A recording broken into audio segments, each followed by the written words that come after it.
रात्री उशिरा कधीकधी आयुष्य आपल्याला असा प्रश्न विचारतं ज्याचं उत्तर आपल्या अश्रूंमध्ये लपलेलं असतं. आजची कथा त्या प्रत्येकासाठी आहे, ज्यांची कधी गरिबीमुळे थट्टा झाली, ज्यांना कमी लेखलं गेलं, पण ज्यांनी हार मानली नाही. जर अशा कथा तुम्हाला उभं राहण्याची ताकद देत असतील तर आत्ताच लाईक करा आणि सबस्क्राईब करा. गरिबीची थट्टा करणारे आज माझ्या घरी पाहुणे म्हणून येतात. ही कथा आहे सागरची. सागर एका छोट्याशा गावात राहणारा, अत्यंत गरीब घरात वाढलेला मुलगा. त्याच्या घराचं छप्पर पावसात गळायचं, भिंतींना तडे गेलेले. आई इतरांच्या घरची भांडी घासायची आणि वडील रोजंदारीवर काम करायचे. रात्री अनेकदा जेवणासाठी फक्त कोरडी भाकरी आणि कांदा असायचा. पण त्या कोरड्या भाकरीसोबत आई एक गोष्ट नेहमी द्यायची, आशा. ती म्हणायची, आज आपण गरीब आहोत, पण कायमचे नाही. सागरच्या डोळ्यात स्वप्न होतं, मोठं होण्याचं, आई वडिलांना सुख देण्याचं. पण गावातले लोक, त्यांना त्याची स्वप्न विनोद वाटायची. शाळेत काही मुलं हसायची, अरे सागर, तुझ्या घरात पंखा तरी आहे का? तू मोठा होणार, आधी चप्पल तरी घे. सगळे हसायचे आणि सागर शांत राहायचा. एका दिवशी शाळेच्या वार्षिक समारंभात सागरला भाषणासाठी निवडलं गेलं. तो स्टेजवर उभा राहिला, पण मागून आवाज आला, अरे गरीबाचा मुलगा भाषण देणार. संपूर्ण हॉलमध्ये हशा पिकला. त्या दिवशी सागर घरी येऊन खूप रडला. तो आईला म्हणला, आई, मी खरंच इतका छोटा आहे का? आईने त्याच्या डोक्यावर हात ठेवला आणि फक्त एवढंच म्हणाली, जग तुझ्यावर हसत असेल, पण समज तू काहीतरी मोठं स्वप्न पाहिलं आहेस. त्या एका वाक्याने सागरच्या मनात आग पेटली. तो दिवस रात्र अभ्यास करू लागला, लाईट नसताना, रस्त्याच्या दिव्याखाली बसून. मित्र क्रिकेट खेळायचे आणि सागर पुस्तक उघडून बसायचा. लोक पुन्हा हसायचे, किती अभ्यास करतोस, IAS होणार आहेस का? सागर मनात म्हणायचा, हो, का नाही.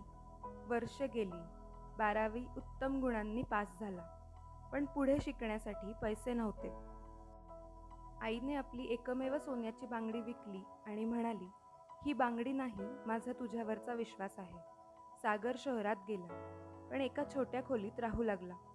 दिवसा पार्ट टाईम काम, रात्री अभ्यास. अनेकदा झोप नसायची, पोटभर अन्न नसायचं, पण डोळ्यात एकच चित्र होतं, आईच्या चेहऱ्यावरचं समाधान. स्पर्धा परीक्षा दिली. पहिला प्रयत्न अपयश, दुसरा प्रयत्न अपयश, तिसरा प्रयत्न पुन्हा अपयश. त्या रात्री सागर पूर्णपणे तुटला. त्याने आईला फोन केला, आई, बहुतेक हे माझ्याकडून होणार नाही. फोनच्या दुसऱ्या बाजूला काही क्षण शांतता होती. मग आई म्हणाली, तू पडला आहेस, हरला नाहीस. जो प्रयत्न सोडतो तो हरतो. तू अजून लढतो आहेस, म्हणजे विजय जवळ आहे. सागरच्या डोळ्यात पुन्हा प्रकाश आला. त्याने चौथा प्रयत्न दिला आणि निकालाच्या दिवशी त्याचे हात थरथरत होते. लिस्ट उघडली. पहिल्याच पानावर त्याचं नाव होतं, सागर देशमुख, रँक 12. त्या क्षणी त्याला काहीच दिसेना, फक्त आईचा चेहरा. तो गावात परतला. संपूर्ण गाव जमलं. ज्यांनी कधी त्याची थट्टा केली होती तेच आज टाळ्या वाजवत होते. कोणी हार घालत होतं, कोणी फोटो काढत होतं. पण खरी कथा इथे संपली नाही. काही वर्षांनी सागरने गावात मोठं सुंदर घर बांधलं. घराच्या उद्घाटनासाठी संपूर्ण गावाला आमंत्रण दिलं. आणि सर्वात पहिल्यांदा कोण आले?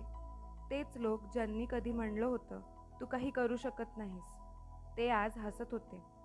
सागर, किती मोठं घर आहे, तुझा खूप अभिमान वाटतो. सागर त्यांच्याकडे पाहत होता. मनात एकच विचार, गरिबीची थट्टा करणारे आज माझ्या घरी पाहुणे म्हणून येतात. पण त्याने बदला घेतला का? नाही. त्याने त्यांना प्रेमाने जेवायला बसवलं, कारण त्याला आईचे शब्द आठवत होते, मोठं होण्यात खरी मजा तेव्हा असते जेव्हा मनही मोठं राहतं. त्या रात्री सागर आईजवळ बसला आणि म्हणाला, आई, आपण जिंकलो. आईच्या डोळ्यात पाणी आलं. ती म्हणाली, नाही बाळा, तू स्वतःला सिद्ध केलंस.